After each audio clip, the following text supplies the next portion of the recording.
Hey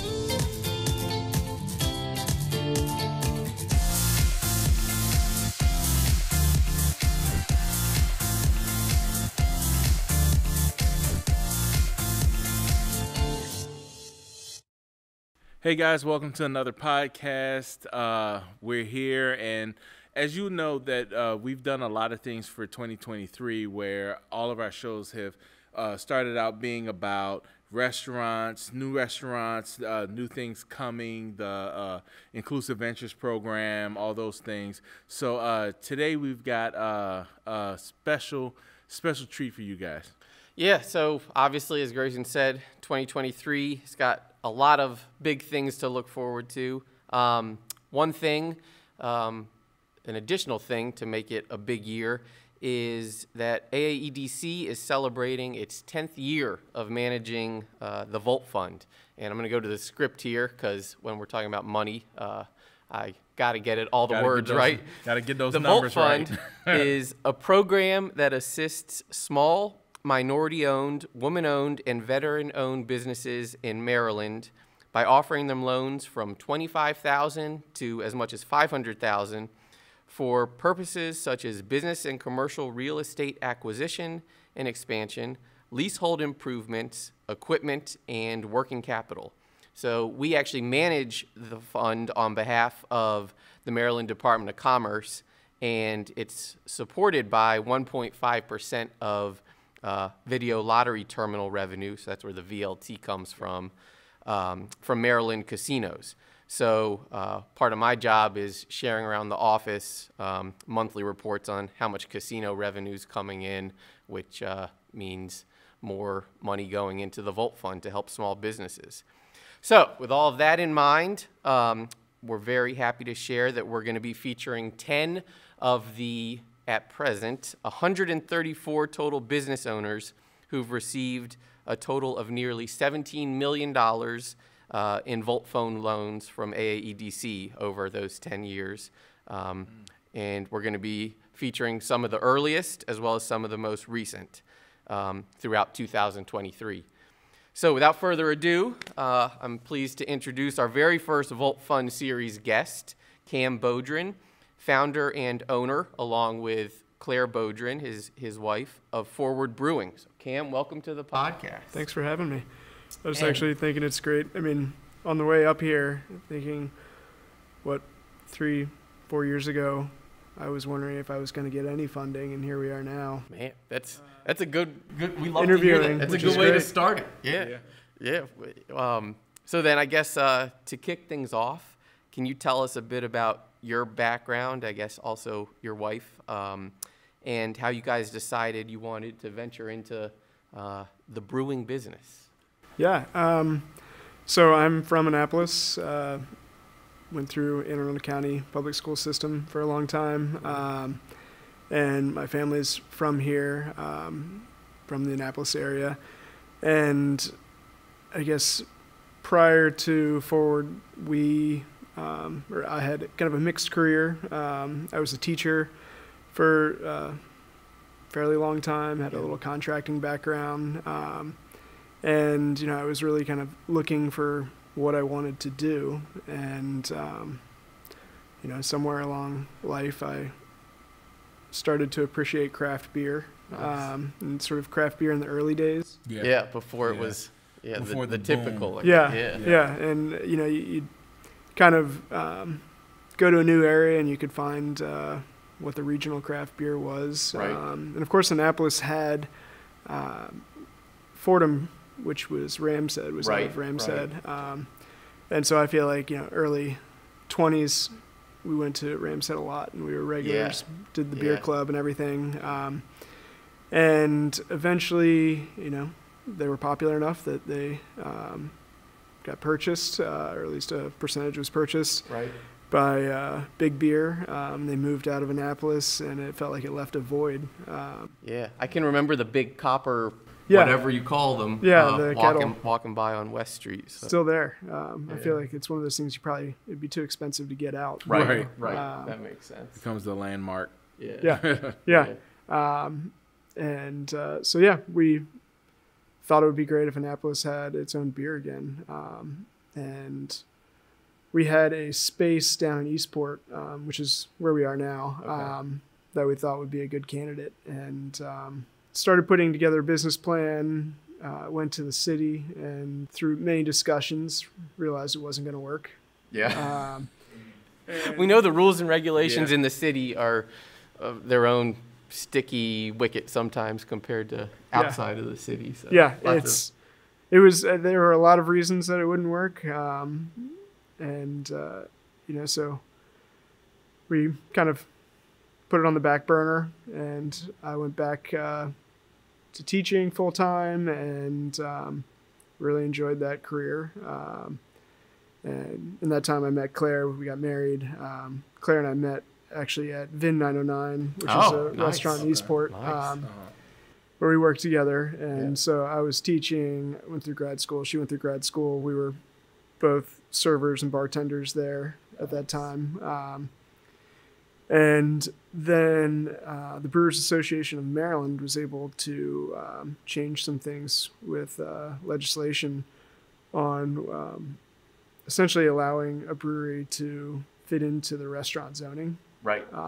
And so, while Annapolis didn't have zoning for a brewery specifically, which I feel like is how planning and zoning works, it has to, very specific. They did have restaurants, so we got back to work. I went part-time.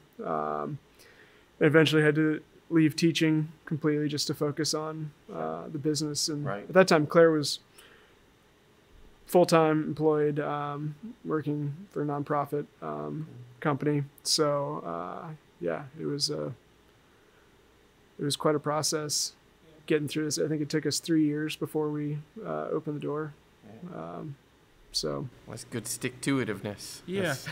Like anybody, starting their businesses and things like that, funds are always kind of, hard to come by. Mm-hmm. So when you saw the Volt loan, what was it that attracted you to that? Now, I know this was way back in 2019, but I just wanted to make sure that, people kind of get the full aspect of what it was with Volt that really attracted you to it. Sure. I think initially it was an option. And since Forward is a restaurant, we got put into the food service category. And it's tough to get a loan for a restaurant. There's different qualifications, and, we were trying to pay for kitchen equipment and brewing equipment. So we were pretty equipment heavy. Double whammy, ice. Yeah, and we went to several banks that we still work with, and applied for loans, and they were sad to say they couldn't help us, but one of them did direct us to the Volt program, and we gave it a shot. I met with Steve, and I feel like Steve got it. I described what we wanted to do, and we should make that specific. Steve Pramash. Yep, quote unquote money guy. Yeah, money guy. Because we got three Steves in the office. We got the City of Annapolis Steve, money guy Steve, and I'm still new Steve. The third Steve. Yeah, Steve the third. So. Yeah, Money Steve, I guess he lives near Crooked Crab, or did at that time, and so he knew what I was describing, and thought it could work, and so and especially that early on, what I mean, because at that time it was 2019, so it's kind of like breweries were coming to the area, but it wasn't like it is now. Everybody wants to. It's almost like podcasting. Everybody wants a podcast now. It's the brewery. With that being so new, I mean, thank goodness you guys were able to kind of hook up and be able to. We were really lucky. And that's we often hear that from Steve, but also from a lot of the business owners that have taken advantage of a Volt. I totally understand that a commercial bank wasn't ready to, give us a loan yet because of this or that. But that's exactly what Volt exists for. Yeah. And I got to give a shout out to Dawn Seaton in our office. Yep. When she told me about your loan, because I think, she's been there for every Volt loan signing. So she reminded me, or informed me for the first time, that it was Severn Savings Bank. So good. A specific shout out to Severn Savings Bank too. But so talking about quote unquote Money Steve, how did you find the process with him? I know he's a pretty straightforward, straight shooter in the office. And then second question there is what kind of specifics you use the funds for? Sure. Working with Steve was it was very straightforward. It was easy. I think I had already prepared a pretty detailed business plan for both my use and just to make sure I could believe in it. Sure. And, Put it on paper. Yeah. And then second, because we were dealing with commercial banks that really needed a lot of detail and things spelled out. So I feel like Steve saw what we were doing and streamlined the process pretty well. We did, we were using the funds to buy not just brewing equipment, but every little thing. So and we were getting reimbursed with the fund. So there was a lot of tracking receipts and everything. Makes me think of my expense reports at work, but on a much grander scale for sure. Yeah. So that part is a little tedious and cumbersome, but if it would be different if we were just buying a property or one large payment, but we had a lot of small stuff. And we used the entire bit of that fund, and we actually had to we created the 4-Port Club, which is a membership club initially, and we sort of sold our beer before we had made the beer, and we were able to get I think $30,000 out of that, which was necessary because we started right at the end of this process, COVID hit, and we were dragging on trying to get inspections and everything, and that last little bit got us over the hump. But yeah, it was a nice process. It was easy to work with, and we spent money on equipment and just everything down to mop buckets, utensils, all of that small stuff. Yeah, the things that kind of fall through the cracks. All adds up. Yeah, squirt bottles, everything. Yep. Yeah. And because of that, I'd recommend it to anybody who's even if they haven't tried other banks yet, just going straight to the county. It's great that the county can support us. So 2 years after you opened, happy anniversary. Yeah, when was your official? May 16th. Okay. May 16th. So we're coming up on 3 years. Okay. Awesome. Cool. Awesome. Can you tell us the most important things that happened while growing your business? Yeah. First it was getting open. That was, we felt like we were on a good trajectory, going through the process with the city, which, seems near impossible if you're trying to do something new. Yeah. Because you guys are in a really cool area. If anybody hasn't been there before, I know it's kind of residentially / some businesses, but not. It's certainly no strip mall. Right. So. Yeah, we're lucky to have that space, and we've been really well supported by our neighbors and the residents in that area, and that again going back to the 4-Port Club and these different beer memberships, it's been those people who just walk down and get some beer, get some food that keep us going, keep us alive. Oh, and speaking of, I didn't tell Grayson this, but I noticed, I was taking a look at your menu. I saw you guys have some New Roots Farm product on there, which Sarah was a guest on the podcast. Oh, neat. Last year, so that was really cool to see. Claire actually went to school with her, and so we connected early on. That's neat. In buying pork, but also they take a lot of our spent grain. Yeah, that's all. We love, obviously, we love those partnerships. Keeping it local is really like keeping it in the family, really, you know. So that's awesome. Yeah, and that's been one of the more exciting parts of the business is the partnerships and collaborations that we built, either between, working with CBF. We put our beer out at a CBF event initially, and since then we've been donating to plant oysters based on our water usage in the brewing process. We've worked with them. We've worked with Annapolis Pride. Am I right? Correct me if I'm wrong, but did you guys start making a beer partnered with Watermark? Yeah. Okay, I saw that. I think it's Naptown Scoop is where I first saw. Yep. So that was kind of like making an exclusive beer for them. Is that right? We make a label for them. Okay. For one of our beers, and so they sell that on the Harbor Queen. I think it's just on the Harbor Queen. That's awesome. Yeah, which is great. And I've known some of the people in Watermark for a long time, so it's great to do something like this with them. And a lot of them are regulars too, which is great. So how many beers are you currently bottling, I guess would be the right term? Or canning. Yeah, so everything's either just on draft or going into cans, or a combination of the two.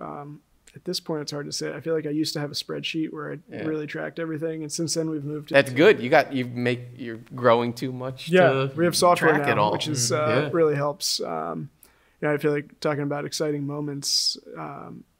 Initially, I was the only owner. I felt like I was doing a lot. And at some point, Forward was able to support our family. So Claire came on as co-owner and general manager, and it's been an exciting moment, or that was an exciting moment. Being able to fully be a family business. And then that said, we have a great team of managers now, which have really stepped up and help us focus on other things besides. Yeah. So how many employees do you have now? I think we have about 26 right now. So really starting off yourself to 20. That's quick, good growth. It's been it's great, and I feel like a lot of our staff have gone on to do other things. Particularly a lot of our younger staff, and some are coming back, which is great. Some are actually one of my students when I was teaching middle school has been a busser for us this past year. And I feel like he's head busser at this point, for lack of a better title. He's great. He's just gone off to college, and he's come back this winter and worked with us again. That's awesome. So from teacher to employer. That's, a cool thing. And I know one of the things coming up, I have to do the dad joke here. Looking forward to the future. A recent thing I saw was your guys' partnership with Annapolis Blues. And so if you could tell us a little bit about that, and just what other stuff you're thinking is ahead in 2023 and even past then. Yeah, we were really excited to start working with the minor league soccer team, Annapolis Blues, which is going to start up in the spring. Initially, they came to town, and the owner of the group came from Texas and met with us. And for a while, I was wondering if this was actually a real thing. It's just somebody looking for sponsorship or what. We joined a couple other businesses in Annapolis, a lot of other businesses in Annapolis at this point, to sponsor the team. And we were fortunate to end up on the jersey, right on the front of the jersey. Cool to see. It's great. So we're now trying to figure out what we can do for each other as the team comes to life.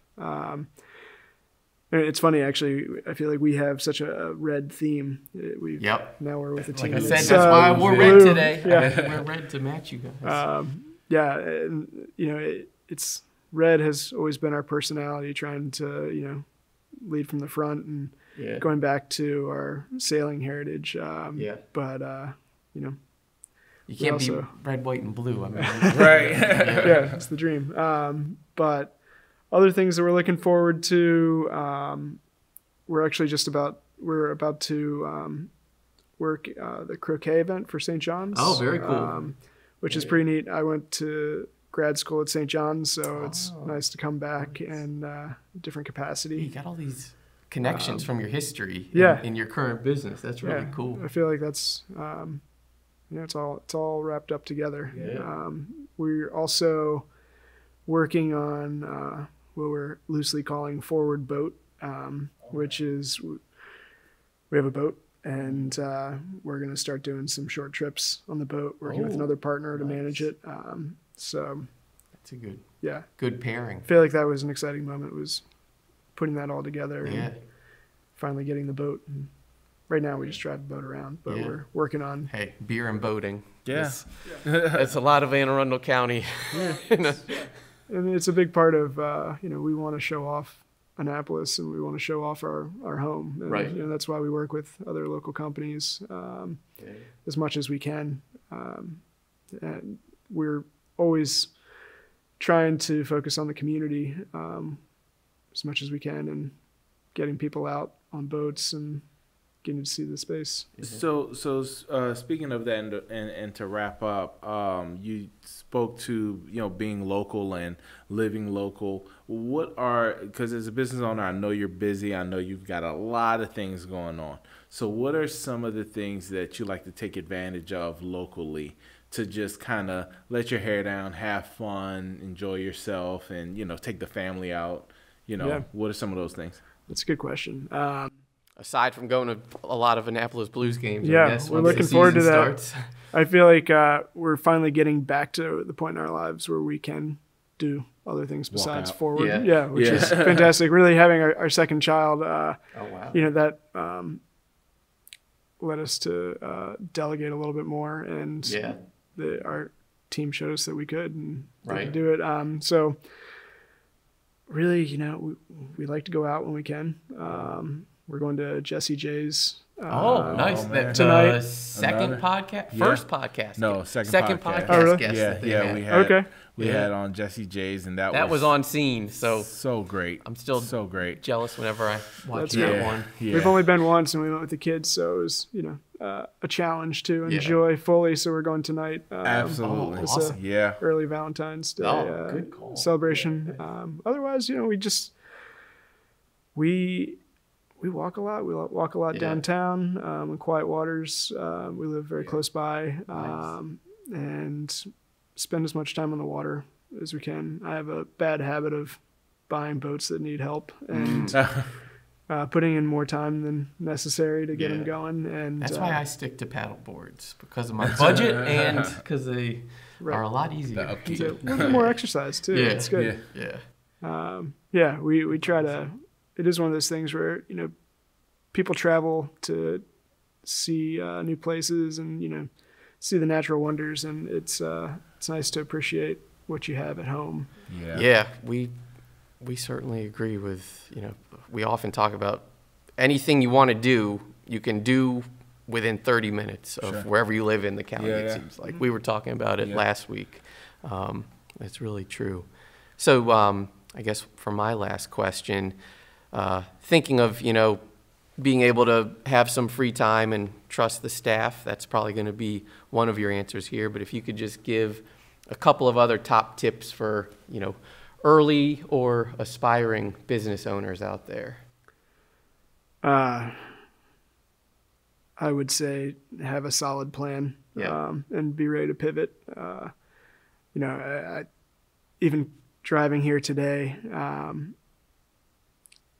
I thought, this is just another example of being ready to change and do something different. And that's, what you have to do. Have a plan, but don't be married to it. And, you got to make your own options in some sense. Was the saying, we plan and God laughs. So it's always a different, right. But at the same time, direction. Fortune favors the bold, right? It's that's actually, we named our boat Sally Forth, because you just very cool. Sticking with the Waterman theme too, but anyways, that's awesome. Well, obviously, thanks for joining us and telling us so much about Forward, and of course also what's pretty clearly a great experience with the Volt Fund. Proud to have you as the very first Volt Fund guest. And if you could just tell everyone out there where to follow forward to learn about the business a bit more and stay up to date on everything. Sure. Our website is forwardesport.com. You can follow us on Instagram or Facebook at Forward Brewing. Awesome. Obviously, everybody out there knows that's where we are too. You can watch the podcast and all of our past podcasts on Facebook and YouTube and Instagram. I think that just came back in one of the latest social media updates. Right. We can now get our full pod videos on Instagram. And follow us also on Twitter and LinkedIn to stay up to date on not just podcasts, but anything and everything economic development in Anne Arundel County. We'll see you next time.